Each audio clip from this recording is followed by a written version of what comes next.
thinking me and you, baby. Let's pretend we can fly. Pretend we can fly. Now if this is true, baby, I'm thinking me and you, baby, somewhere up in the sky. Just pretend you can fly. Oh.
Sweet, sweet, sweet, taste the honey,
taste the honey. If you take me home with you tonight, you'll find you got a prize. If you take me home with you tonight, you'll find you got a prize. 'Cause my love is good and plenty good. Sweet as wine, sweet as wine. And the music makes it better. If you take my love, you can try it. Taste the honey, sweet love. It's what you get, what you get. You can try it. Taste the honey, sweet love. It's what you get, what you get. You can try it. Taste the honey, sweet love. It's what you get, what you get. You can try it. Taste the honey, sweet love. It's what you get.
Be strung out in St. James Infirmary. I called your name out loud so you could comfort me. Where were you when I needed you? Don't you think I know?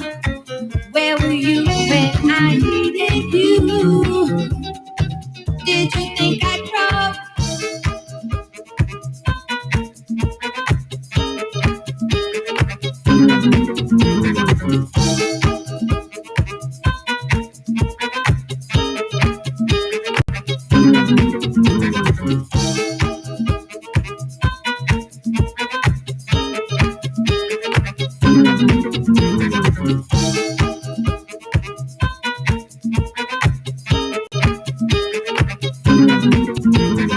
They put me under, yet I blundered for the door. A surgeon said, sorry man, we can't wait no more. Where were you when I needed you? I don't know. Don't you think I know? Where were you when I needed you? Did you think I broke? Shame.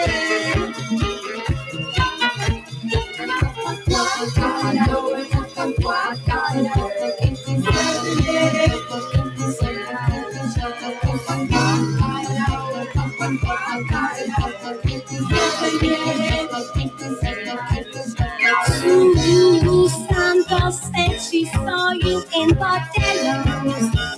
You looked somehow bloody bitch got some stuff up your nose.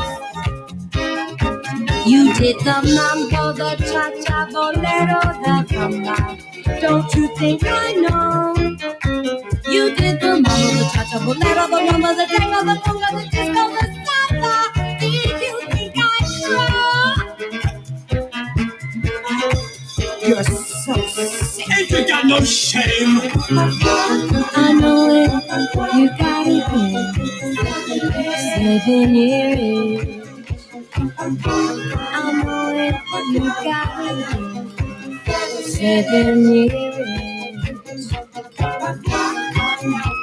You get it, yes. See how it shows. I know it, you got it, yeah. You You got the soul in your ears. No.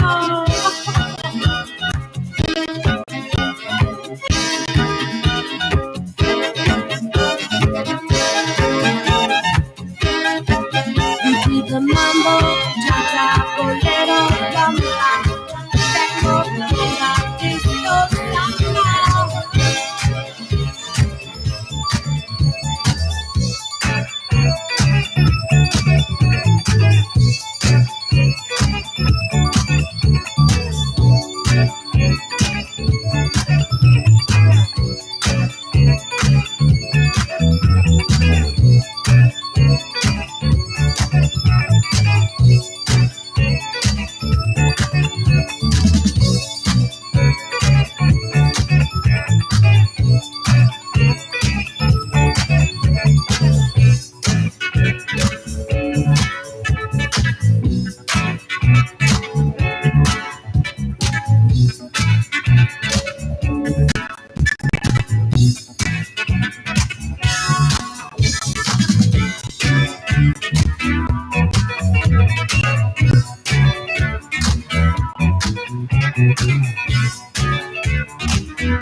Sound of something you should find.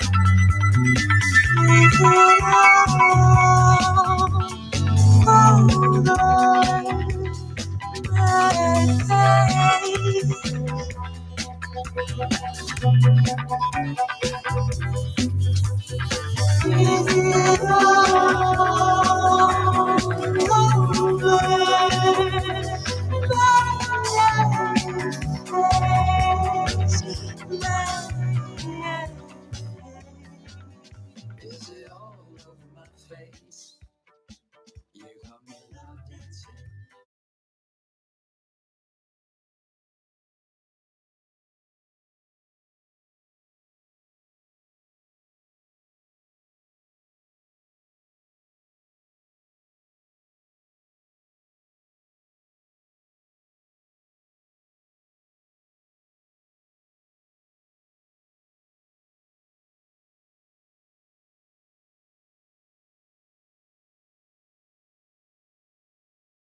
All right, welcome to the next Chicago Black Social Culture Map event. We are glad to be here tonight to talk about dance and dance crews from the 80s going forward. Joe, if you want to let have the rest of our folks come on in the room. So tonight, I am Meida McNeal, and I'm one of the members of the Chicago Black Social Culture Map. And one of my co-members and founders, Duane Powell, is going to co-moderate with me. So, Duane, you want to say hey? Hey, world. And tonight we've got... Oh, I'm sorry. Go ahead, Duane. No, I'm not taking it. I'm just letting them know on the Zoom. Cool. So we are here tonight, and we just had a mix from DJ Erica Kane, which she described as a rare groove, soulful, and that she talked about the mix as being she really liked. Included both her favorite songs from the past and some from today. It was dope. And now we've got 3 guests with us tonight. We're going to talk about their experiences in dance, in clubs from the 80s forward across house and footwork cultures. Duane, you want to introduce folks? Yeah. I don't have anybody's bios in front of me. But we have one of my first inspirations, actually, Mr. DJ Darryn Jones, who Everyone, hello. before he was an internationally traveling DJ, he was a dance floor assassin in '83 with a crew called the Sahara Boys. And then, I go on to the late '80s and early '90s, and I meet this girl at Sawyer's as Valerie. And then a year later, I meet her again at the Reactor as Widow, who was a part of the dance crew and house culture Gaucho in the late '80s or the early '90s, actually. And then we have the fabulous footwork goddess, Murdamommy. This is going to be fun. Yeah. Had to unmute so we don't thank you. Thank you. I most certainly appreciate it. Absolutely. And so Duane and I are just going to go back and forth and kind of kick things off that way. I just want to start with, can you all just give us a little opening into your introduction into dance and club and Black social dance scenes? Okay, I guess because I'm known as what we called preppies from the early '80s, so I guess it's probably only right that I kick it off. I was a part of the dance battle scene, whereas clubs would go to different parties and you would channel each and every club or a dance scene or club that was there. I belonged to the Sahara Boys at the time, and I think Duane was a part of Passion, right, Duane? Yep. Right. Yep. So Me and Duane actually never battled, but we grew up together. So I knew Duane since about 8 years old. Yeah. So me and Duane was more of a family than dance floor rivals. So, but yeah, that's where it originally kicked off with me being a preppy, and preps were before house. So that's my introduction to it as a prep. And actually, I got a bunch of funny stories about when I first started calling myself trying to be a prep. So as we go on, I guess sooner or later I'll tell one of the stories. I got some pretty funny ones. Awesome. Widow, how about you? All right. So I was known as Black Widow, and I'm a house dancer, deep house. And so when I started, my brother's a DJ, so I had the love for the music just really young. And in the 80s, he would play it. He was one of the, he'd have all the milk crates stacked to the ceiling, and he would play till all hours of the night. I started dating a guy freshman year, and he danced. I'd say probably he was more in that preppy category, huh, Duane? Yeah. And yeah. So yeah, anyways, you up there like this, but you don't want to look, don't get me started. So anyway, we go talk about it. Okay, so he was a great dancer, and we danced almost as partners, like lifts and the whole nine. Well, when that relationship didn't work out, then I kind of had to, and I was Valerie at that time, I had to kind of recreate myself on my own. And of course, when you get hurt, when you a teenager, you think ain't nobody ever been through nothing before, and that's the worst pain you ever gonna feel in your entire life, and you ain't ever gonna get over it. And so I created Black Widow, and Duane attests to it, that we would call it widowing out, which is kind of just zoning out into the music. Ain't nothing gonna bother you. I painted a black spider web on the side of my face. And I would go out and dance under that. And the best thing about it was it would scare the woogies away. And the woogies were kind of hip hop guys that would come out to the clubs. There wasn't very many of them, but they'd usually come, and they'd usually been drunk or high and usually come to start something. But they were easily scared. And also then that meant I didn't have to deal with them. And so they were intrigued, but scared. So they stayed away, and I needed a lot of room to dance. And Duane became my partner after that. And to this day, still, I mean, it was magic together. And if I wasn't dancing with Duane, I was either up on a speaker, dancing in the speaker, dancing in the mirror, or dancing on someplace that I needed a lot of room, but I didn't like folks just crowded around me.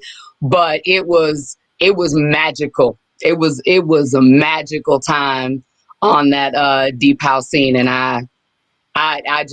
I'm so blessed to have been in that time. It was unreal. All right, we gotta get in. There was no battle. We didn't battle.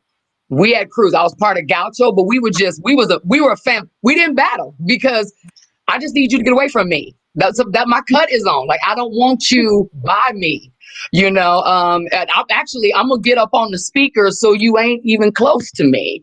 And I wasn't about drinking or smoking because I wasn't trying to fall off the speaker.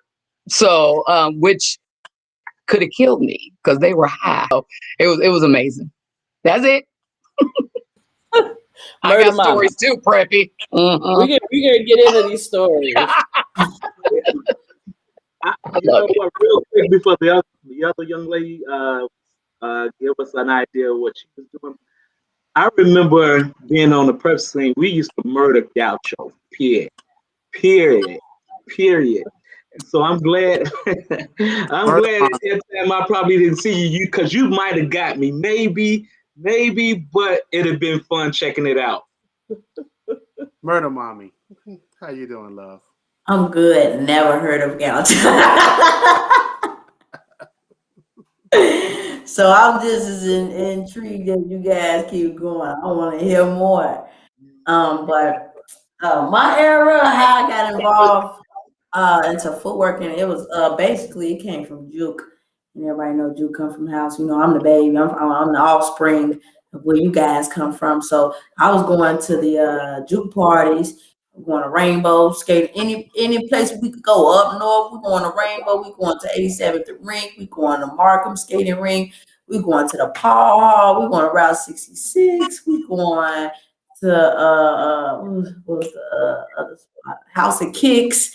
That was just kind of my area right there, and it was more so juking guys and girls having the fun, but the footwork aspect came in. I mean, the music was still obtainable to dance to and footwork to, but it came a point to when they start opening the circle, and you will have these little pockets within the party, and they will be footworking, and that would be the first time that I could say I really started engaging. But the first time I kind of seen footworking with my own eyes was at Bud Billiken parades younger, and getting furthermore into it, I used to watch Channel 19, and there was a TV, which is a CAN TV local station here in Chicago, and they would play a lot of juke stuff on there. And I used to watch Elma and Company. And Elma and Company was a show here in Chicago with broadcasted many talents, not just dance, entrepreneurs, everything. It was ran by Blacks, and they would have, I think they had House Arrest 2 on there, and they were performing, and I just fell in love with it. And I actually started trying to work after that. My sister, I was just a little one. She was trying to show me, and I remember my uncle like, "What are you doing? Look like you having a seizure." I'm like, "I'm trying to hit it," you know. So it had always been circling. But as I took it serious when I got in high school, it was always a thing in a party, but I didn't know that there was a culture behind it. Like, there's a whole world. So when I got in high school, it was a gentleman by the name of Lazarick, and he was the best footworker in the whole high school. So I'm like, man, put me on. And he used to show me in gym and in lunch.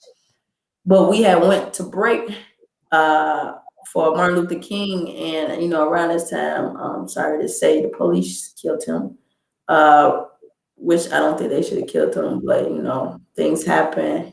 Unfortunately arrested. So I was like, you know what, I'm gonna do this for him. I want to be the best person in my school. And it just turned into a whole thing.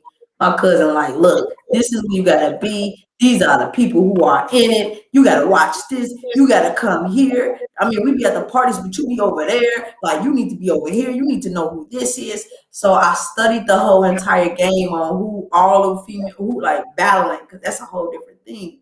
So I'm like, let me get in this battle game. I got to know who is who, you know, before I just jump on in. So I already knew all the names, all the characters before I had got in. So I was just ready to battle at this point. So when they see me, and they're like, oh, you food workers, not that many women food workers, but there's food workers. So, you know, the first time I battled was we battled at Pope. He had a thing over at I forgot the theater on the north side, and it was like a big old juke jam. And I seen a female named Kristen Maish. I seen him again in Markham. And it was like the third time I seen them was at the Blood. They like, no, we gotta do something. So they were trying to like recruit me and still battle me at the same time. But you know, that's how I kind of like got into battling, just watching, getting involved, getting intrigued. And then once I got in, I just got hooked like a drug. You know, because you know, back then we had a show called Wallach Cam, and he would have these things called the War Zone. The War Zone had just started around YouTube. YouTube came out around 2007. So I'm really like a YouTube baby. We didn't like pray before that. It was like MySpace and all that. So you could post videos. So while I was the biggest thing in the city of Chicago, kids would come from up north, west, south, and we would be all on the trains, different groups, different everything. And we would go, and every Sunday we will wait to see what Walla puts up on where to go. Sometimes the spot be the same and sometimes it don't. Sometimes we just be outside and it would be hundreds of kids and nothing, and we would just be battling and be partying and be dancing our hearts out. So once I got put a video on there, I had a little hood fame because everybody didn't know who I was, but everybody still, it was the times was changing because it was word of mouth back then on who was the rawest. So you still had word of mouth, but then you still had video footage being shown of other people that they didn't know, but they still were seeing. So I was one of those people. I had a little privilege. They kind of knew me, but they kind of saw me by face first. So it was on site after that. It's like, nope, she getting all these views. Nope, we got a battle. Nope, and it was just like that. You know, I battled guys, anybody. I didn't care who it was. I wanted to, you know, step foot in that realm. Footworking really wasn't performing like that. We had a couple of crews performing, but it never was like mainstream. We always do it for the park districts or the dance downs or things of that nature. But the battling scene, that's how I got involved with it. But it's funny because first of all, I love to hear that. I love to hear that you turned the negative of the person that inspired you who passed away and took that energy to go full throttle to make sure, you know what I'm saying? To do it because you love the passion, but also do it for his legacy. So big up for that. But there's definitely already a theme, a thread that I'm glad to see happen because that's how it happened for all of us. A bunch of us finding each other and traveling from various parts of town in search of the music and the camaraderie and the, you know what I'm saying? And that whole thing. And yeah, wow. It's just amazing to hear that in 2007. Darryn and Widow, could y'all imagine if YouTube was going on back then and video cameras? Wow. I bet you guys, if you guys had YouTube back then, a lot of old heads in the game say they're like, man, this YouTube stuff we be on. But you know, even back then, we didn't know what we had in our hands. You know, I had the brain power to understand. Because there's a difference. Okay, we had Walla Cam was more so commercial. Then you have Battlegrounds. That's okay. So you have Walla Cam would be for if you want to be known mainstream, everybody know you in the streets, right? That's cool and all. But all the real footworkers who battle, we went to Battlegrounds. So then we'd look at you like, you don't even be coming to Battlegrounds. You're not no real footworker, you know. So it was. So me as a kid, I still understood. I get my fame over here, but y'all had my street cred over here. You get what I'm saying? And we were still monetizing ourselves, but we didn't know that later on this would be the money, where the money at. And, You know, we had entrepreneur ideas because we were kids running our own dance groups, going out in the streets asking for money so we could go ahead and try to sign up for the bud. We didn't know what we were doing. We didn't have no float or none of that, but we gonna walk, we gonna dance, we gonna do something. So that's how that was. I think if you guys did have YouTube, see, but then even then, if you guys had YouTube, y'all wouldn't have knew what to do with it. That's like all this technology we got now.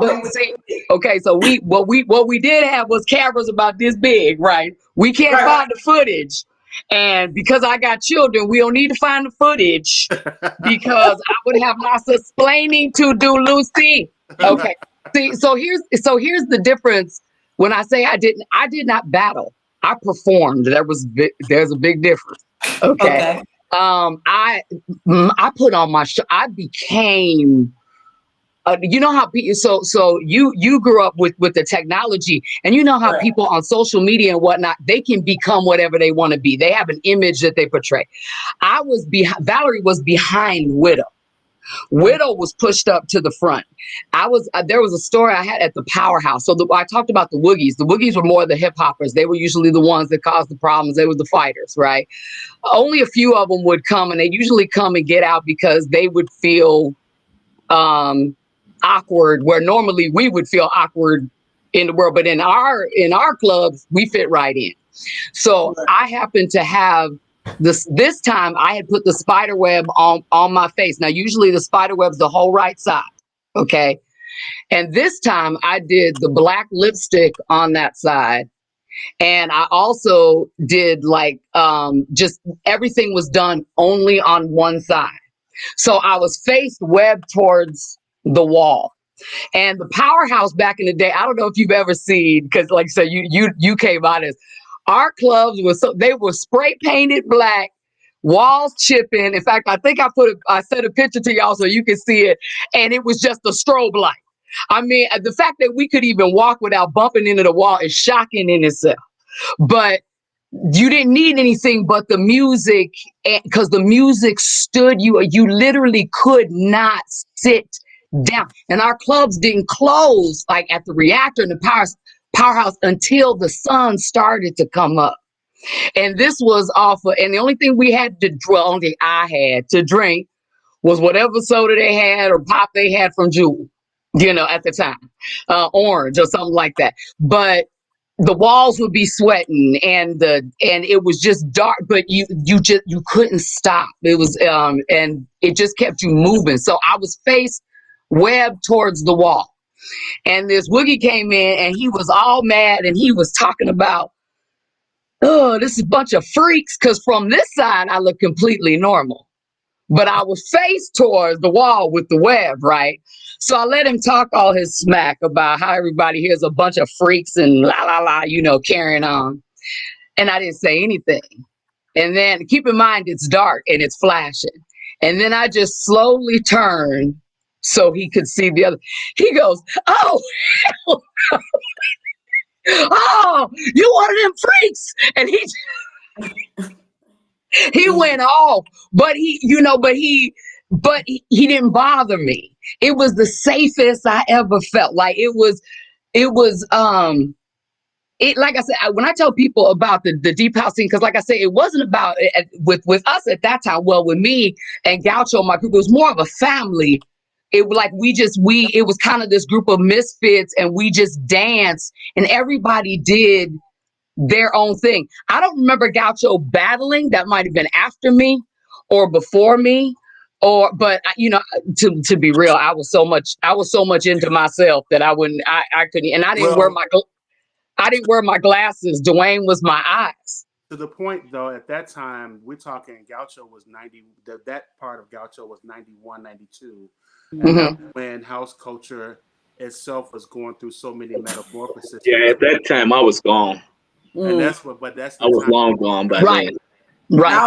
I was just getting on Earth. I was too. All right, we get it.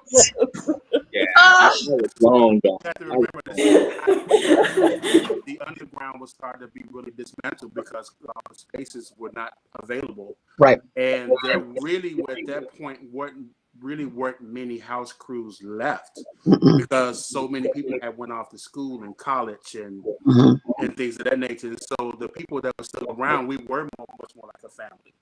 Mm-hmm. You know, and there was like, even, I mean, still to this day, when I was doing the bio, I did a list of songs for my bio, and you guys probably got the same thing, but the songs that, I mean, I would be dancing and crying. Like, sometimes the song would come on and it would hit you and you just hit the floor and just be in tears. It was like I can't explain it. It was a high, and it was a feeling. And there was no touching that. Like, it was unexplainable, and it wasn't, and there was never, it always amazes me. One of the things that I'm in California right now. Ugh, don't even get me started on the music. But So how do you guys spell the gouge? What is gouge like? Like gaucho. Like gaucho. Gaucho. Yeah. Gaucho. Yeah. Gaucho. Yeah. But so in the house era, I would honestly say the if there was ever a moment that feels like it could have been somewhat battle, it's when the jacking would happen, when the jack circles take place. Yes. Which is more like mosh pit, right. Get out of the way because you get hurt, and that's a lot of times where a lot of the girl dancers would kind of step back. We were out, so there was a respect for the slam dancers, right? So that I was for me, now some girls would speak. I mean, some girls would be brave enough to go out there with the slam dancers and usually would be injured. But there was this mutual respect. So when songs came on, like It Ain't No Big Thing, or Relight My Fire, or anything like that, something that I knew I was going to, be in concert and be singing the whole thing, the slam dancers would move back and let us go and take those. So Womack and Womack and all those, right? Then the tracks would come on, the dun dun dun dun dun dun dun dun dun. I knew, get out the way. And it was just a mutual thing. This is when I would go. I was war game. This is when I would go, and I would go get something to drink, and they would go, and they would slam and slam until they got tired, and then they would bring in something else. One of the songs that they would always would be, I want to thank you, Heavenly Father, for shining your light on me. And it just, or Love Hangover would start playing. Slam dancers would move out, and we'd run back in, and so it would go like that the whole night, and there was just this mutual respect between them, and it was beautiful. What's the difference between slam dancing and slam dancing? Is pretty much like a mosh pit. But y'all like no, they slam. It real like mosh. It can almost look like you're trying to fight. Like it's absolutely. Absolutely. It was dangerous.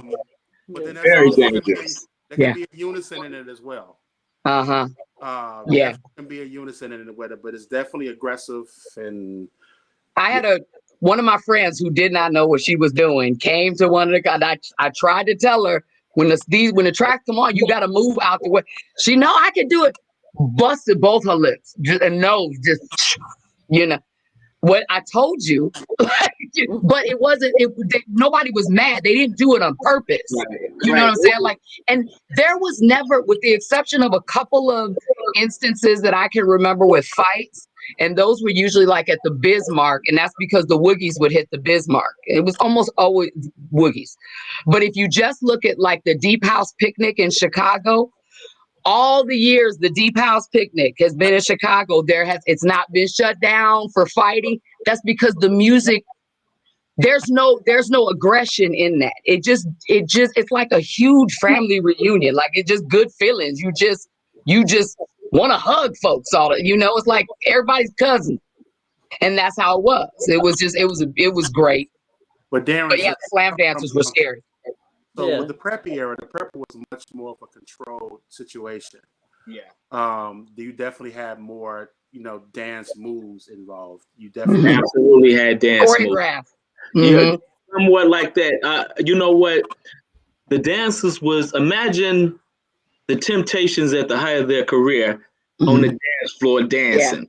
That's what prep was about. And I mean, for me, I could be nothing else but a prep, because it was like Duane once said, prep dancing and battling was almost like calculated dance moves. Yeah. And so, I mean, and no disrespect to the house folks that was coming, we used to murder the house folks. Murder them. Only because, like Duane stated, it was more calculated, pinpoint dance moves. And like I said, you've seen how well organized the Temptations dances were. Right.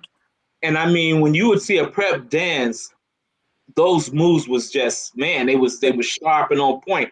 And the thing about it was, every week you try to come in there with a whole different new dance. So that's what those battles was about. It was about creating new dances. Your club go and y'all represent, I mean, your dance group, you go and represent your dance group, and you just would battle against other dance crews.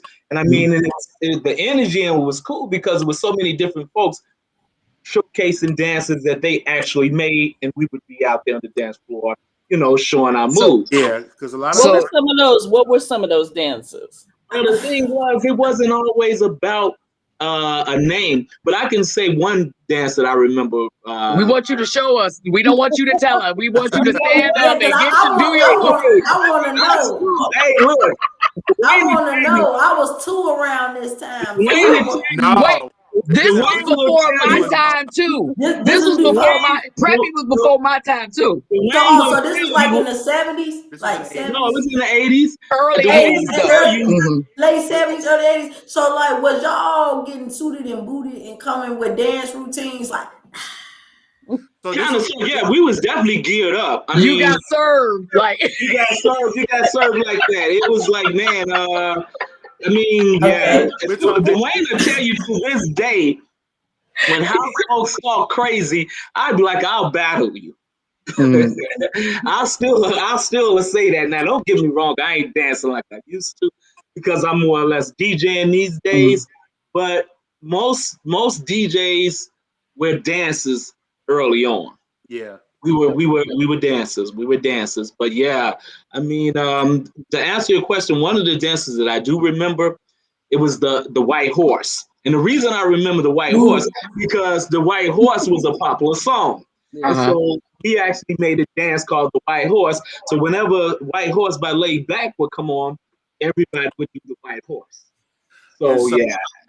Darryn and I, we were part of the 2 of the most popular dance crews, and you can always tell when the other dance crew, because there was quite a few at the time. It sure was. Each dance crew seemed to come from a different community. You know what I mean? Yeah. Within the South Side and West Side, and you can always tell the ones that have watched you, because a lot of the times you would actually come up, you would make up new dance styles. You make up new dance, and then when you see these other crews, you're like, oh, they've been checking us. They've been checking out and stealing our dance moves. Absolutely. Actually, if I can, I'd like to share 2 stories. I think they're pretty fun. One story is when the first time I ever went to a house party, so to speak. It was at Mendel. Now, I came from the thing of pop locking, and she's calling them woogies, but I came from the thing of pop locking. So I remember going to Mendel at that particular time.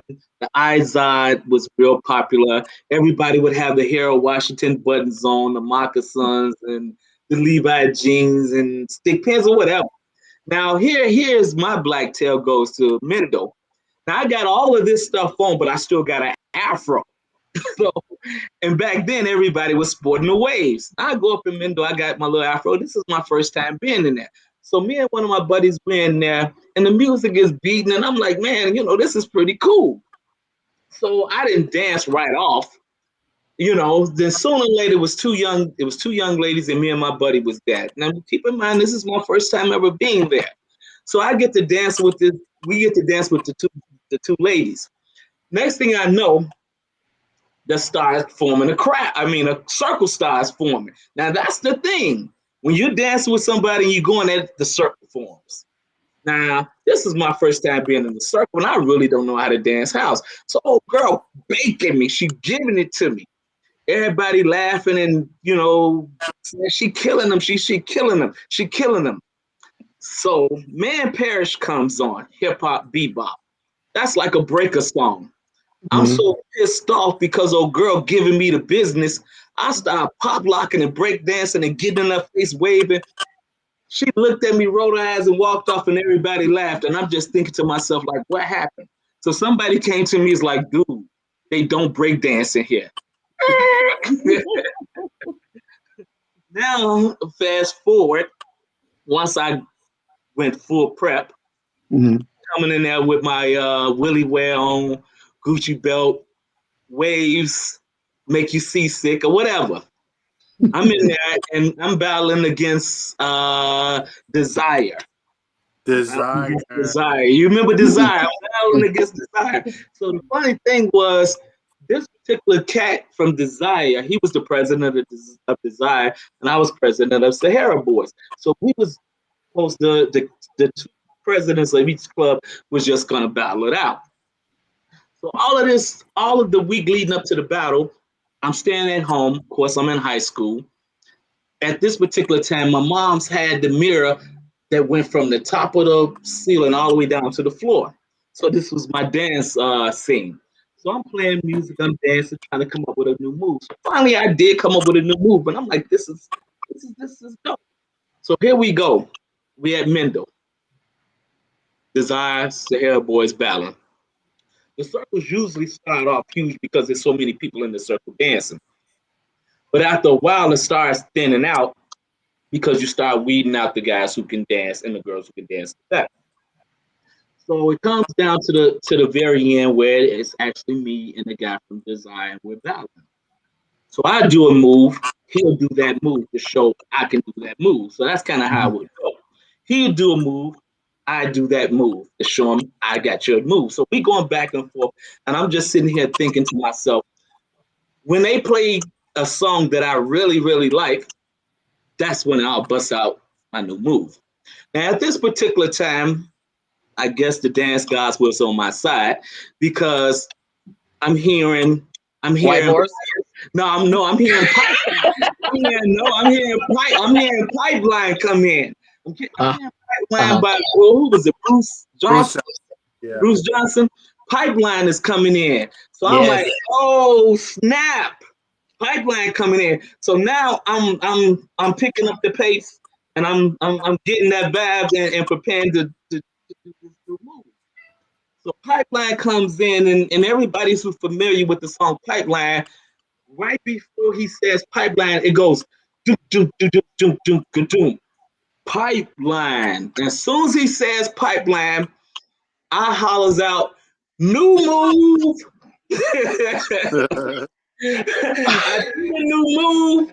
Everybody starts cheering on the new move. He looks at me, he walks over to me, gives me a dap, and he walks away, and I continue doing the new move. So yeah, that's one of the you redeemed yourself at Mendel. Say that again. Redemption. Whoa. Duane, to tell you, I'll still be calling folks out. I'll battle. Yeah, he tries to call me out still, but Duane, like you need to call me something to give me something to eat right quick and call me. In all fairness, get a snack. In all fairness, when Duane gets out there and get it, Duane gets out there and he get it. And he reminds them. He reminds them for a shorter period of time. Exactly, but he reminds them of what the preps do. Yes. Yeah. You know. So I had to ask Duane the other day. Say that again, D. I got a question. Murdamommy. So did you guys was the balance just how it's like, oh, it's fun and games, or did y'all take it to a point where it's for the money, or y'all crews come in, or it was just on the dance floor, little rivals? It was just a dance floor thing. It was a rival, but it was never really. Well, some folks might have battled for money, but we never got into it because At it's that time, more or it was less just new, about too. the music and the feeling. Yeah.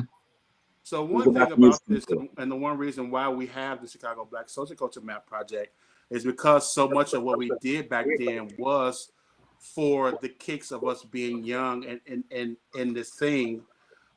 We didn't really know that we were building a culture. We didn't even know that we were, Absolutely. you know what I'm saying? Absolutely. When I hear you, they say I need to speak louder. Maybe I need to get closer.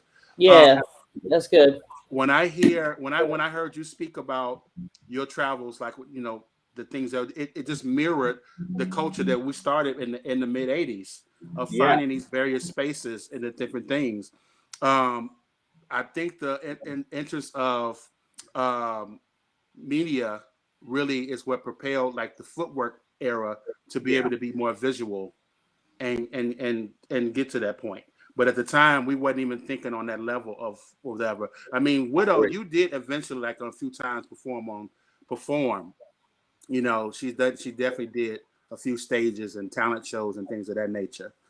But yeah, Every talent show, it was funny because that's funny that you brought that up because I wrote that down and I thought when I did talent shows, most of the people that were doing, and I think I know what's going on. I'm listening to you, Darryn, and so here's the thing that I was. Let me clarify, Murdamommy. I was deep house, so there was house, and then there was deep house. Okay, so house music was the more just like it's house. It's house and Jack your body, Jack. Okay, so that everybody knew those. Deep house was songs like Me No Popeye and the Charlie Brown well, she just talking song. Red Group. You know what I'm saying? Songs that why would you be songs from the Wiz, Gold from the Wiz.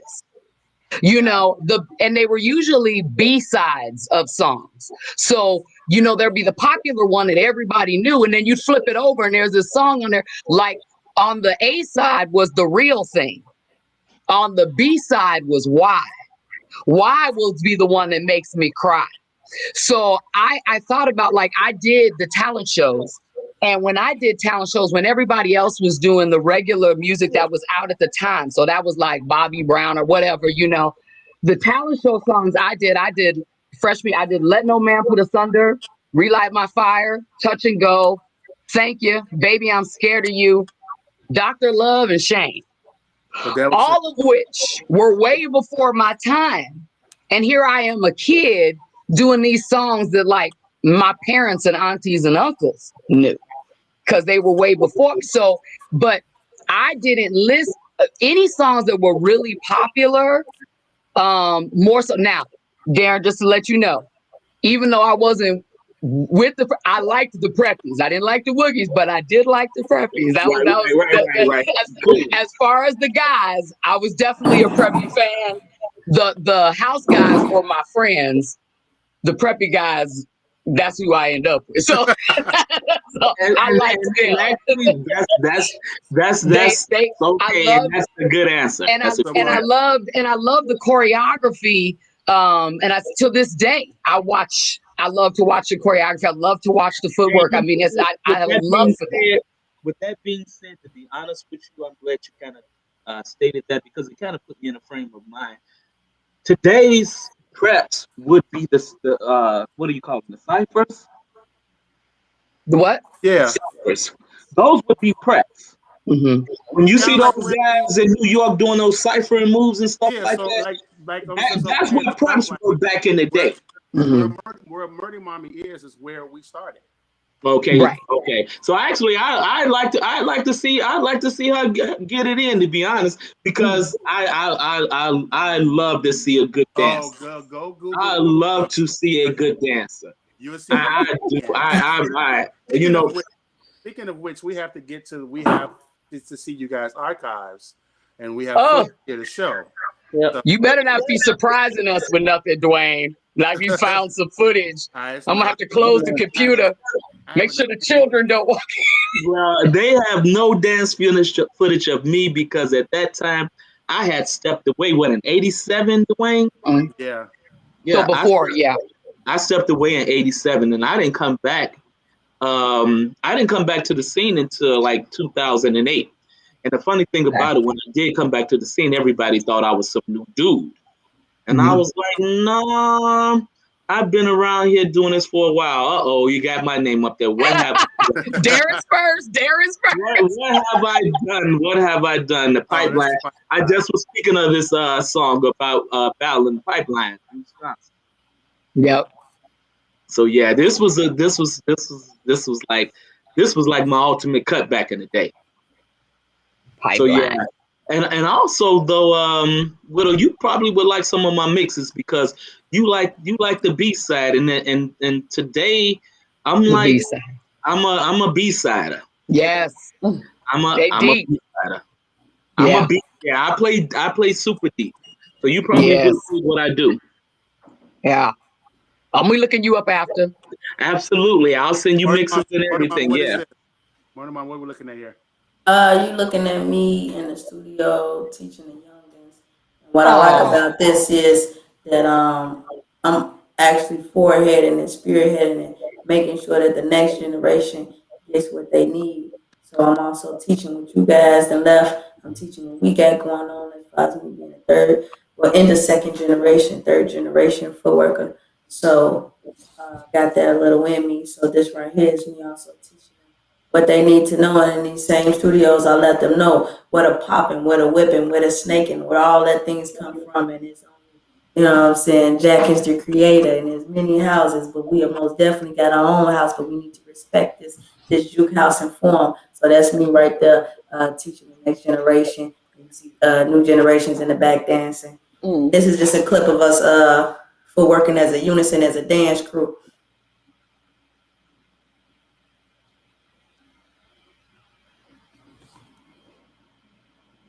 Nice. Is this at a school that you attend, or is this a? No, this is at Hales High School. So unfortunately, as you can see, it's a lot of people in the crowds, and that we don't have this safe spaces as probably the other minorities do to be able to perform. But I bet you and guarantee you that if we did, we would sell out every single theater. But we have to utilize resources as the park districts and high schools and grammar schools to be able to perform on, either to use their stages or use their gym room floors. It's just interesting. It's lovely to look at them because I'm seeing the Nicholas brothers. I'm seeing Tap. Yeah. I'm seeing, you know what I mean? Absolutely. I love to watch the youth. So dancing. we're dancing. I just love it. We're dancing at 160 BPMs. I understand you guys dance from 120. Juke music started getting from 130 to about 140. We now dance at 160 BPMs, but we can dance to all forms and fashions of the music and genre. I'd be gassed with your air. Oh my God, I would be gassed. 160. Whoa. Yeah, so I dance. I actually just did a whole over 10-minute performance for Chicago's Takes 10, the Lynx Hall Theater, first footwork soloist. So I did 100. I went from 120 to 160 BPMs. Oh, real Widow. I heard you mention that It Ain't No Big Thing as one of the songs that you. Yes. Just to let you know how crazy that is. It Ain't No Big Thing is probably about 104 beats per minute. Yes. Now she's there dancing at 160. Absolutely. Whoa. Absolutely. No, there's no like comparison with regards to because like even some of the, but that's what I'm saying. You also heard me mention like, I want to thank you. So it was big and kicking and spinning and you know that's how it is here. We dance to that. We dance to every footwork dancers. We dance to house. We dance to deep house. We dance to ghetto house. We dance to ghetto tech. We dance to juke. And I'd love to see that footwork. That's all footwork music. Yeah, there is no just separate footwork music. I think that's all footwork music. I think that It Ain't No Big Thing is not footwork music. No. The reason it's not because It Ain't No Big Thing is closer to a slow song. Yes. Slow dancing. Well, and Listen though, footworkers, we literally, if you slow one of my tracks down, or if you play my video footworking to any music, I don't care if it's R&B, jazz, tap, or gospel or rap, I guarantee you I am on beat. All right. I can feel you being on beat. When we feel that, this is the new generation. That you telling me what you started, I'm telling you what's going on now. When we feel that here, and we hear Jack to make us do this, that's what we doing. Right. Juke the turn.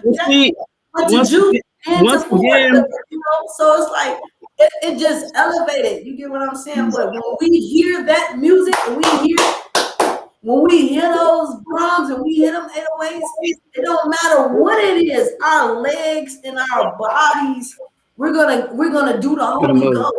We're gonna move our legs. We're gonna move our bodies. So we will say that is footwork music because that's the only music we footwork to. But we can footwork to any other type of music. But we're gonna pick ghetto house, ghetto tech, deep house, juke music. We picking from 120 all the way to 160. That's us. Mm-hmm. But see, once again, there's a big difference. As a DJ, since '83, I'm telling you, there's a tremendous difference in a 104 and 163 beats per minute. That's I'm like I'm a night and day. my pace down, footworking. So if I'm doing this and that's why you got to check my show out. I'll check your show out, but check it out. If I'm at 120, it's like. No, but see, there's a big difference in a 120 and a 104. I'm gonna just be walking it because I don't really have to bounce. So I'm just going. That's still too fast for a 120. That's still too fast for a 103. Yes, it is. Yes, it is. But then, I dance for my mama and them all the time to house music. I'm trying to okay, tell you. so here, look me up, man. Look me up. That's not house, sweetheart. That's not house music. Good debate. So just to let you know, Darryn, just to let you know, with regards to a song like "It Ain't No Big Thing" or "You're Gonna Make Me Love Somebody," or so even "Boogie Oogie Oogie," these were the songs that when I danced or I was up on stage or whatever. Wait, am I? Yeah, I'm unmuted. That I would find the Woogie, okay, and I would zone in and on that Woogie, right? Normally, not the preppies, not the dancers, but the ones who usually just came to look and see what was going on. And then that song I would target towards it, and I would sing everything. Now I can't sing, okay, but I would, in the club you can't hear me anyway, so it's mostly like just a lip sync battle, like putting on His back in the day. But you would so it would be like "You're Gonna Make Me Love Somebody Else," like "You're gonna make me love somebody else," and then it would be that if you keep on with the tempo change, just like in house, because parties will start at one tempo, right, and elevate. That you adjust. What Murdamommy is saying is you adjust your body to the tempo. Right. Just the tempo. I'm trying to. Yeah. Anyway, well, you would have we to. We kind of going off on a tangent here. You can't go 166 all night. You can't. Let's go to Widow's artifacts. I can't. I believe Widow. I believe she can. I just know I can't, but I believe she can. I believe. All right, there you go. You got a little bang. I believe she can. Look, I still got the same hairstyle. How sad is that? Okay. And see, I done lost hair. so in this picture, this one, I picked this one because you'll notice that I'm the only female. Okay. There wasn't that many of us. And one of the best things for me was how safe I felt. They didn't bother me. I wasn't harassed. I was protected. And I very few times in my life have I ever felt so safe as I did then. And I'm talking about, we'd be in the snow. I'm in hot pants, right? try, because you don't want to wear the big coat, because if you wear the big coat, you ain't got no place to put it, and and so, but I was protected, and I wasn't disrespected, and there was always these guys that were there, and Duane, like I said, he was my eyes. All I had was the music. All I could see and feel was the music. And so since it was the feel, I would just get into the zone. And to be honest, they would be the ones who would check for the emergency exits if something were to happen. I remember when that tragedy happened a few years ago in Chicago with the club that burned. And I remember thinking easily I would not have made it out, because I never paid any attention. It was all about the beats and the music. And I never looked for that. They were like my protectors. And I never felt safer before then than I did at that time. So you picked all the pictures with me in them. I did, Duane. So did y'all notice Duane is in my pictures? So y'all, that last picture, we look like some unsigned Minneapolis band. Now, Duane, are those Willie Ware you got on? That shirt is Willie Ware. Yes, it is. I know Willie Ware when I see it. I know Willie Ware when I see it. Wow. I mean, man. Yeah. That looks like some Willie Ware. That was Willie's last collection before Tukey took it over. Yes. Right. Now, what did you have on? Did you have on Kohans, Zodiacs? What did you have on? I think Kohans. Kohans, yeah, because that looks like, the funny thing is I hear everybody talk about Zodiac shoes back then, but Kohan to me was the shoe. So most folks wore the Zodiacs or the knockoff Giorgio Bertinis, but to me the Kohans was. So this was at 2210, at 2210 Michigan. Okay. Yep. That's what's up. Oh, that's the killing wall. That's the powerhouse. Yeah. Okay. That's the wall. So the whole place, it looked like a burned out building. Okay. And then there's the wall. So it was spray painted black, and it just progressively just peeled off. And the floor was like dirt. There were like pieces of the tiles could come up. So dirt was coming through the floor. We sat on it. Like it didn't matter. Like it didn't. I could fly. I could fly. Like the whole world was just stopped in the music.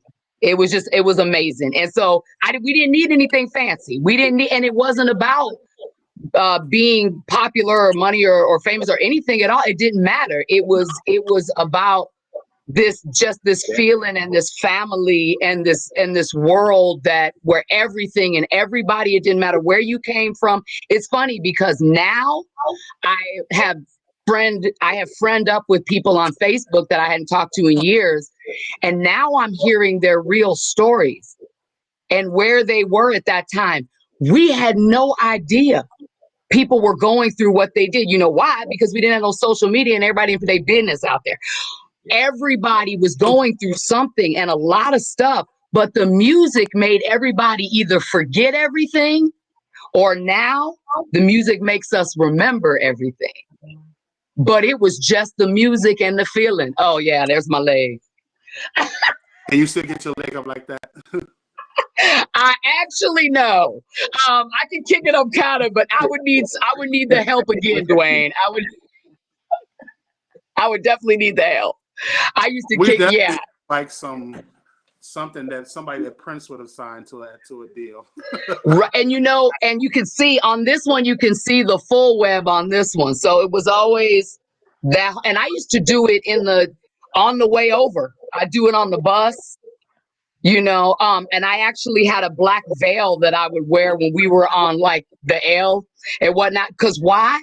Nobody would mess with us. I had black nails, black lipstick, the black web. Wouldn't nobody mess with us. So if they was gonna mess with me, they weren't gonna mess with me looking like that because we look crazy. But that was on purpose because nobody would mess with us. So that's some cool stuff. Wow. Yeah, that's some cool stuff. So what do you all see as the future of club and dance music and social dance? What's the future? What's the next thing? Where are we going next? Let me tell you, let me tell you where we at right now. So look, we had a lot of battle spots, right?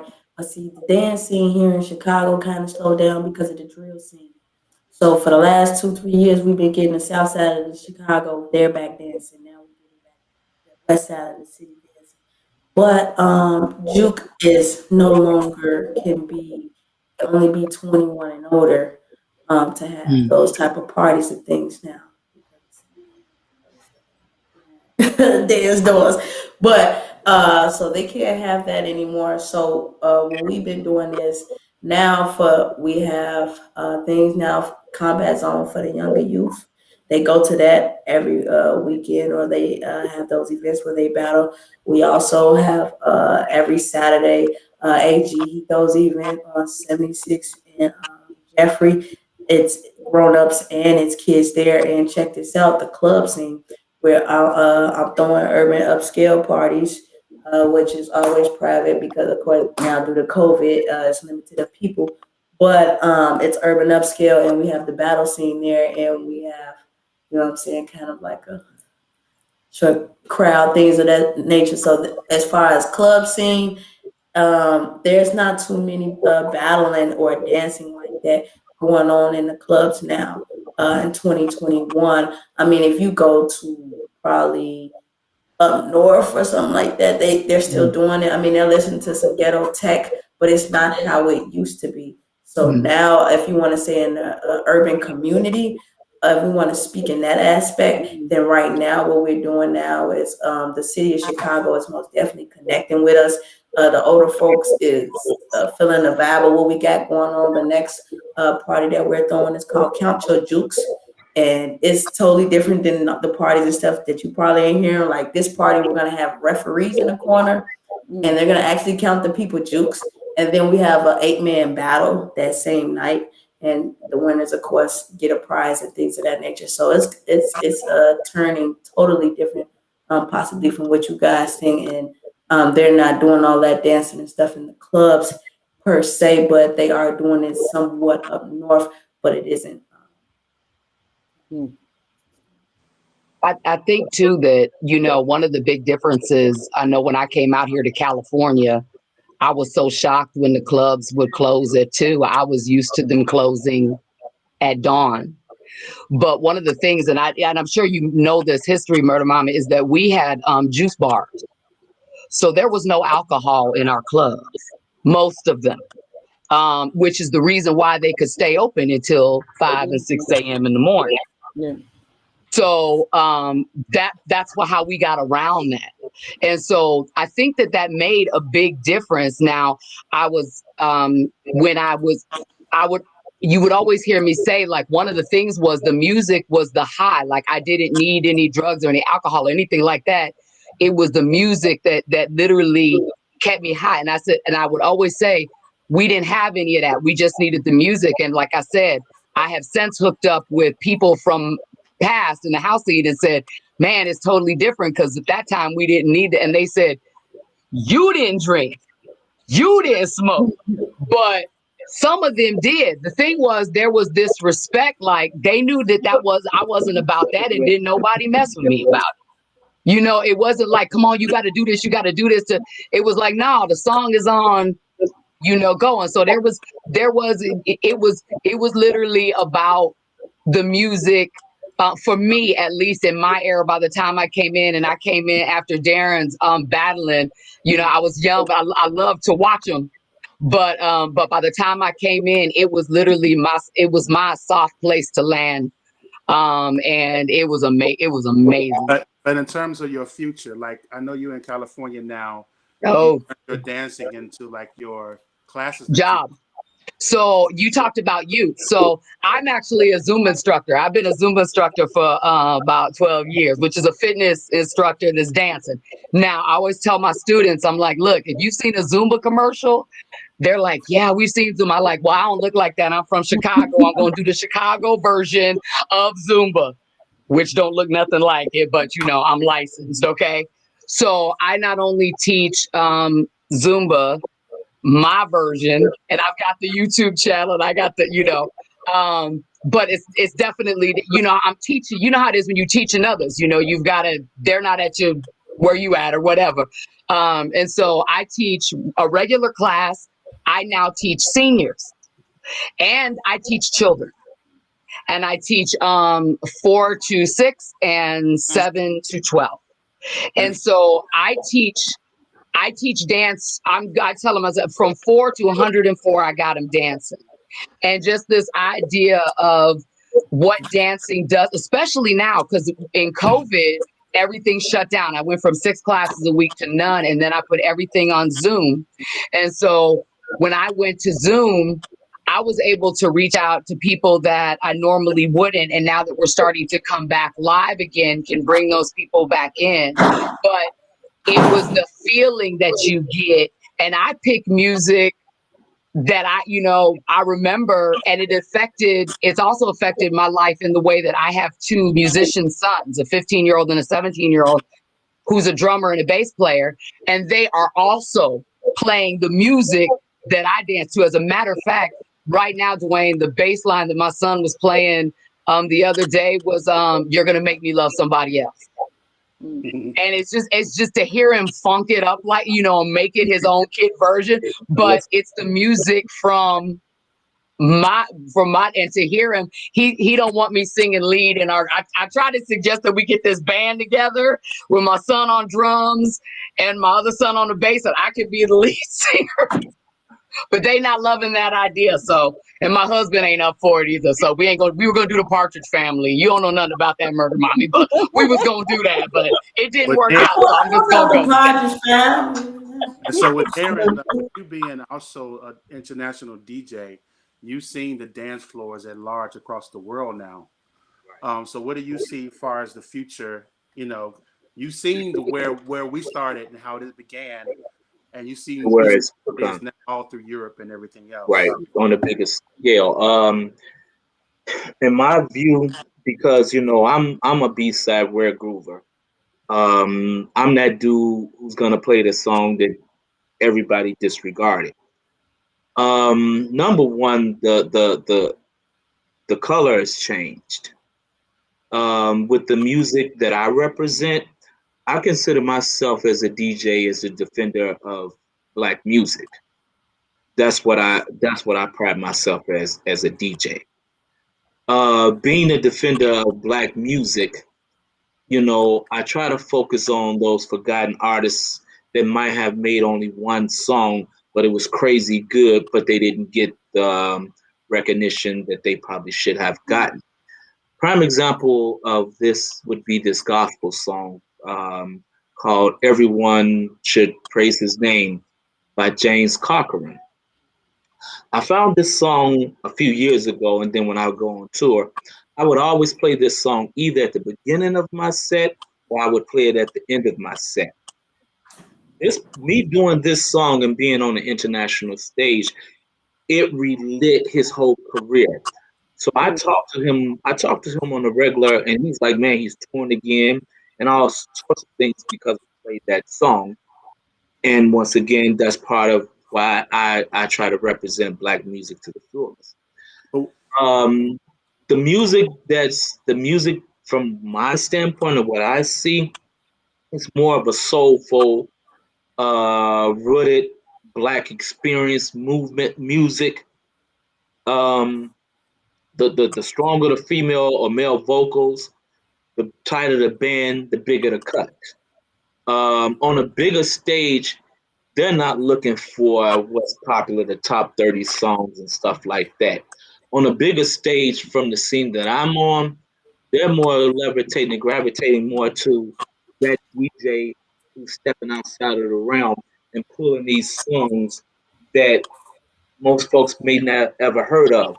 So the dance scene, the complexion is definitely changing. For me, on a real, it's kind of sad. It is sad. It's sad because we, as a people, we're forgetting about our culture.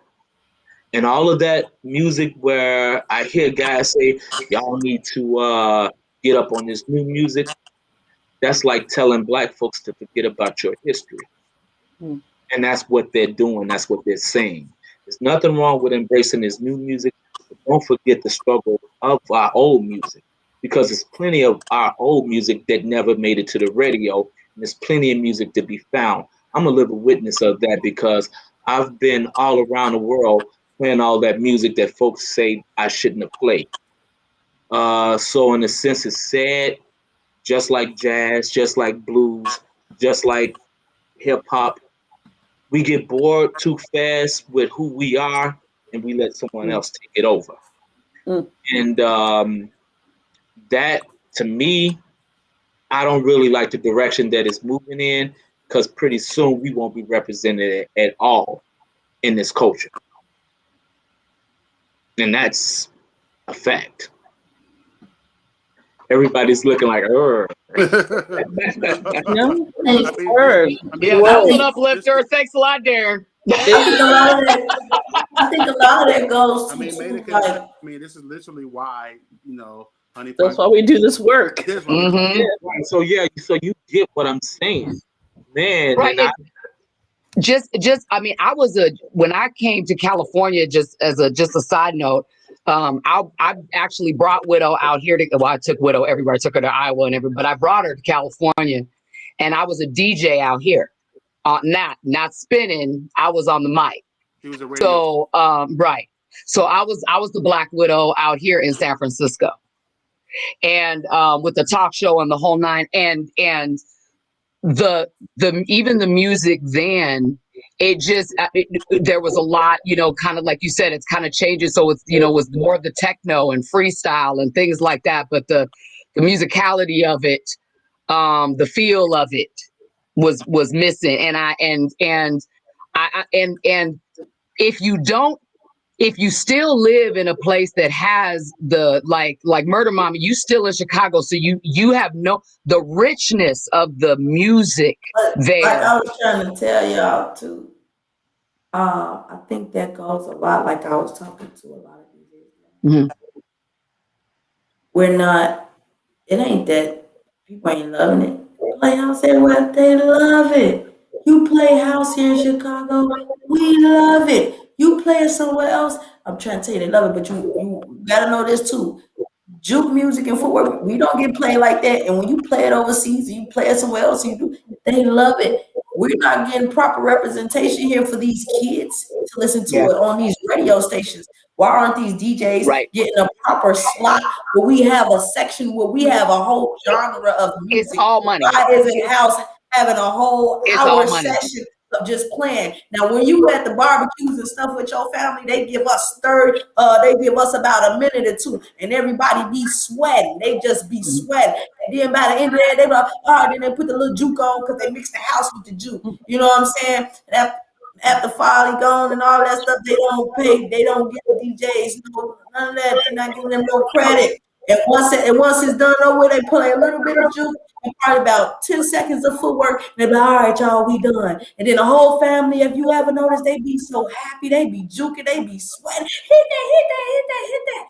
Why we can't have that moment for a whole section? Why is this Chicago music is brought here? The kids ain't vibing to it, so how they gonna grow up to listen to it? I listen to y'all music because I grew up listening to it. I listen to oldies and dusties. Why? Because I was in the car, I was cleaning up to it. I was, so if these kids and that's all they listening to, and that's all that's on the radio stations, it's not that they don't understand it. It's not that they haven't felt it, because it's a feeling.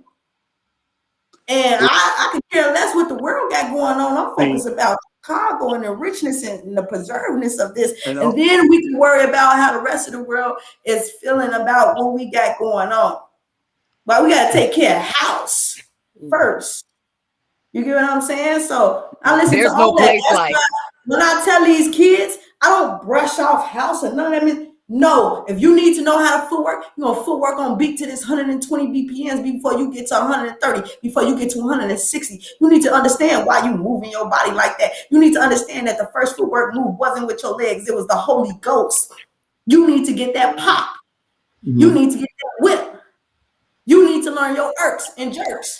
You need to learn your these are and as we built the language to this. You know, as we was growing up as kids, we didn't have movements and all that. We have movements, steps, 8 counts, combos, breakdowns, everything that you see. We have a whole math and sciences. When you go to this, no, you're doing it wrong. That's why when everybody could look at it and get on the screen, we all know what you hit. We all know what's the original form. We know what's a west side form. We know what's a south side form. We know what tracks you can hear from over here and what tracks is from over here. But do you think that see my question is from that, but do you think that all of that, though, it almost seems like it becomes less of a feeling and more of a, and then I understand this is kind of what you do now. I mean, this is your job. It all plays a role because y'all got to understand for the past 10, let me see, for the past 8 years, going on 9 years, the city of Chicago has not been juking. Nobody has been dancing. The culture was lost. People around the world picking our culture up that we taught, footwork, listening to our music. The city of Chicago was not juking. I mean, all these kids wanted to do, I'm telling you what's going on. All these kids wanted to do was drill and shoot and they stopped the juke parties. So the kids didn't have nowhere to go. So immediately, as soon as they stopped the juke parties and started making them up to 21 and older, they started doing this around 2012. The kids had nowhere to go. They started having kickbacks. That's what they was calling them, kickbacks. We was going to the kickbacks. Them kickbacks started getting shot up. They had nowhere to go. You got to understand, the boys go to the party because of the girls. The girls is going to the party because you got to understand it was a juke party. All the hood guys, the gangbangers and stuff, was footworkers. Those guys is not getting fresh, getting no testosterone off of them. The girls ain't going to go dance, no estrogen. Ain't nothing. They're not mingling with each other. So you gotta understand, they're going to these kickbacks. They see Chief Keef and them making it. They all on the block. But these guys who they've been kicking it with, let's go make some rap tracks. Now it's cool to have sticks and do this and do that and do that. And they forgot about the way that we are really a juking city. That we really do this and that we really do that. So for the past few years, these kids been following a false image. For the past 3 years, we've been getting the city back together. We just got these kids. The whole South Side is trying to juke and footwork now. Now, we still had dance groups. That would still be performing in the Bud and all those things. Those footwork cliques and dance groups are totally separate. Footworking came from the dance groups.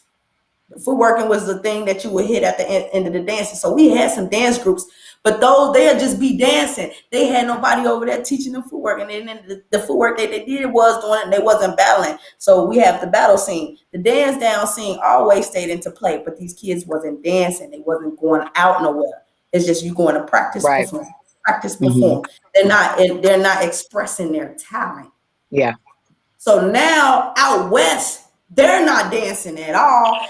And they just trying to be like out south. So now I just been, okay, what y'all got to do? Do y'all know that y'all have dance now? It's a combat zone. Y'all heard of combat? Okay, some kids heard of combat zone. Some kids ain't heard of combat zone. Okay, your parents can't want to let you get on the train and go out there, but you can go to dancing out. You do major rule. Okay, you can go over here. You go over here. They don't have no resources. So now my next plan is get the West Side together. Now, eventually, they're going to start doing West Side versus South Side battles like, we used to doing stuff. It's going to be all new, but they're not dancing. They're dancing. We need spaces back. We need spaces back. That's the benefit of what we grew up with. We had access to spaces, right? But see, when I was growing up, we didn't have that many spaces. Right. These kids got so many spaces now. Like, they got something to do Friday, Saturday, and Sunday. We only had one space, which was Walla Camp, and then Reese saw how much money Walla was getting. So he did it on the south side, and it was right there on 87 and East End for a very long time. So that was how you was able to get your name out. And then that's how other dancers got their name out, because the war zone officially started as a battle zone for foot workers. And then he gave the hip rollers and the poppers, they just do to, get their names out there and be able to battle and go on the scene and do what they do. So now at Combat Zone, you got dance crews who are actually coming in with rehearsed choreo. They're going, then you actually have the hip rollers who throw on the slow songs, then you got the footworkers who are battling aggressively. Everything is aggressive about footwork, and you're pushing your pain out. So you got real hard tracks and things of that nature. So it's all about taking your head off. Footworking is like actually a boxing match. If you're battling, it gets very serious. If you're in the circle with me, I am not your friend. I do not know. You have to die. But ultimately, that has been the story for all our movements. The prepping scene, our scene, the closing of spaces, the lack of spaces, has what led to a lot of things. There was a moment between the gap and between like house culture when they started talking about that era of violence in the 90s. And this was after the history repeating itself. Then well, give me the cheat code. Give me the cheat code because I'm trying to put it together. And then out of the concrete, another rose will bloom. So, yeah. All right. Well, we're gonna close. This was good. This was good. I need to get everybody information so I can look y'all up. Darryn, I'm gonna look up. I'm gonna see if I can find some. I want to see some choreography. I'm just gonna have you. You need to post yourself doing the white horse. I'm just saying, FYI, you just have to do it. So these stories will find themselves onto the Chicago Black Social Culture Map. We invite people to contribute their own stories and their own artifacts. We want to document all of the richness of Chicago's Black social culture everywhere it's traveled, all the connections. Our next program in June is going to be about Chicago's ballroom scene, looking at the West and South Side ballroom scene. So we hope you'll join us for that. Want to thank Darryn, want to thank Murdamommy, and want to thank Widow for being with us. And as always, members of Chicago Black Social Culture Map, Duane, Joe, Kamiko, Abra, I'm forgetting folks, Micah, all of them. Larissa, Lauren, yes, Micah, Lori. We're doing the work, and we'll be sharing the culture back with all of us. Right. So. Well, absolutely. Thanks for having me, guys. Like I said, I did get a lot of good laughs and smiles, and I found out a few things that I didn't know. Yes, I really did. Thanks, Murder Mom. Yes, I appreciate it. I appreciate it too. You know what I mean? Murdamommy, I'm looking for you to show up on World of Dance. On the world stage. I watched it religiously. And I would love to. I've never seen juking on there ever. Thanks for saying that. My granny told me I need to go on there a long time ago. But for Chicago Footwork has hit World of Dance before. You had got people in the likes of King Charles. J. Ron has been on there. Well, look, if Crunkin can get up there, I'm pretty sure. I want to see you on there. Forget that. What, me? Whenever I found out how to get on there, the resources to get involved, I'll most definitely check it out and see. Absolutely. Get online, World of Dance. Absolutely. And Darryn, I'm looking for the mixtapes. I mean, you can definitely find my mixes. I mean, for sure. You can find my mixes. Absolutely. And Duane, I want to thank you. As well for the invite. And I thank you for filling in. I really appreciate the fact that you're so steeped in Chicago's culture that you are actually able to fill in spaces that we have, that, you are so educated behind it, the things that we didn't know. Like I said, we learned stuff because you're able to then put the timeline together. You knew exactly what was happening, or you've done your homework and you knew what was happening. And so we were just jamming. So appreciate that too. All right, you guys. All right, one love, everybody. Be safe. All right. And Take I'll care, y'all. definitely be looking out and doing like Widow said.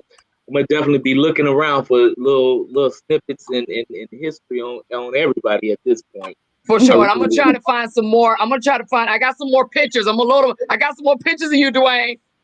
Bring them on. Bring them on. Right. All right. Bye, y'all.